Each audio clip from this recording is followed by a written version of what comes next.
If I was born a Chicano, I may not radiate warmth like my friend Raul, whose teeth glitter like angel wings in the summer sun, who stands like a rested tree among the rushing madness.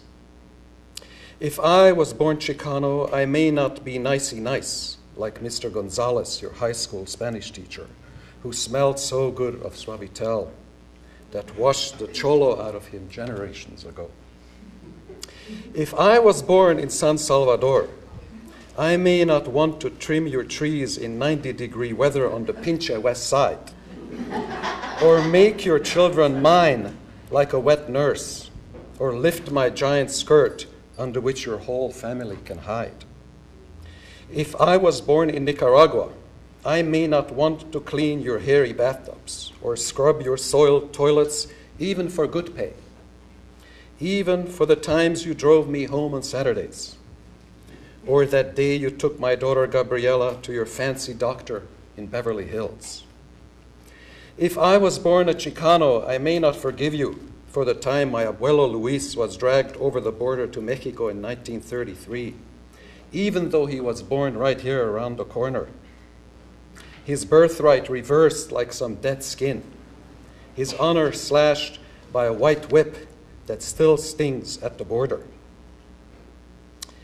If I was born Peruano, I may not forgive you for that time you wanted my documentos so I could not return to Guayaquil, where my tia Rosa was dying of stomach cancer.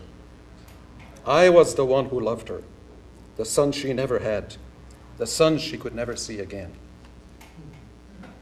If I was born in Guanajuato, I may never forgive you for the time you put cheap papers ahead of my soul, and I could not be there when mi papa called out my name for the last time, and my mother fell to the side where I would have stood to hold her. But I'm not of these places born. My people were not bled by the Spanish swords 400 years ago.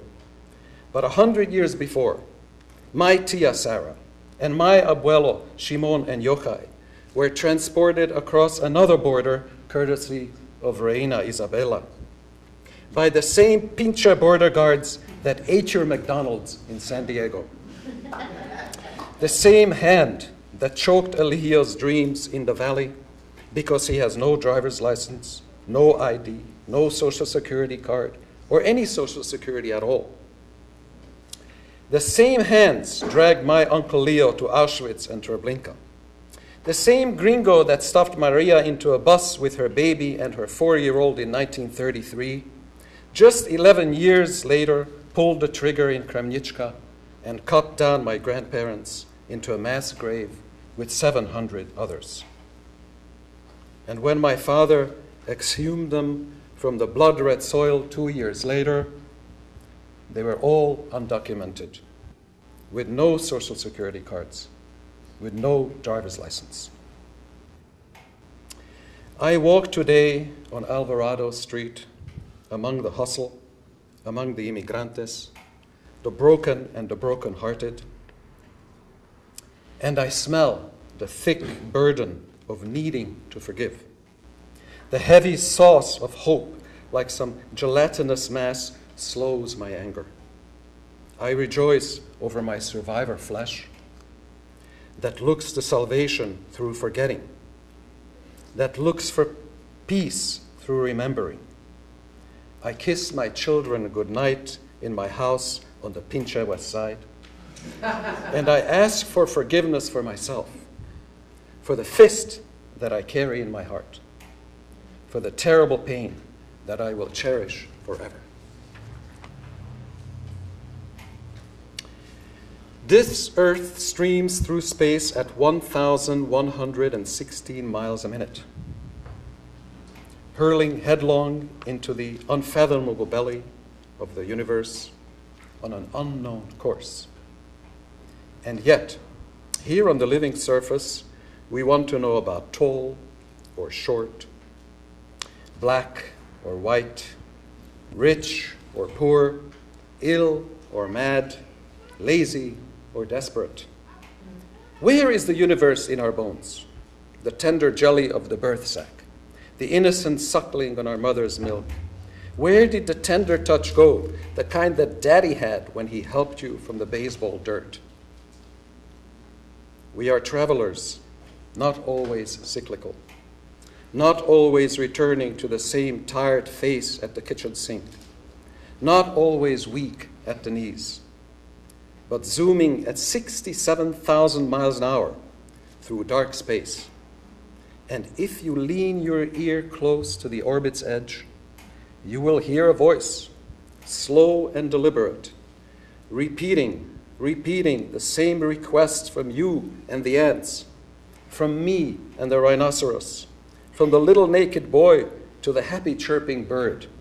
Unite, unite, unite.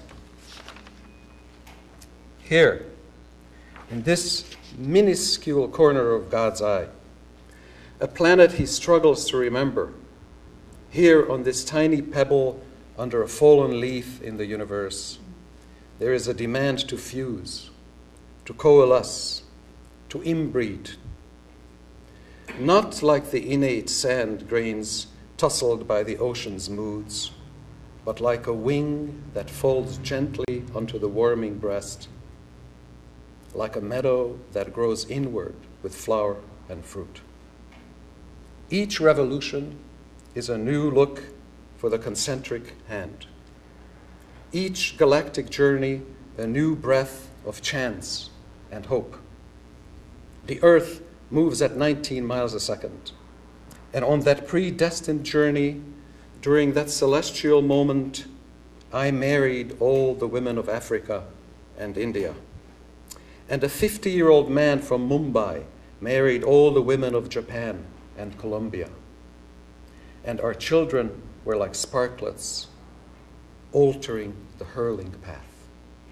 They shaved off a second or two in the universal rush and made a small correction in the course that, unbeknownst even to them, gave birth to more light and more water and more sound, even in the deepest crevices of the smallest cell, that lived on, renewed, stronger, more fortunate, more compassionate, in a more embracing void.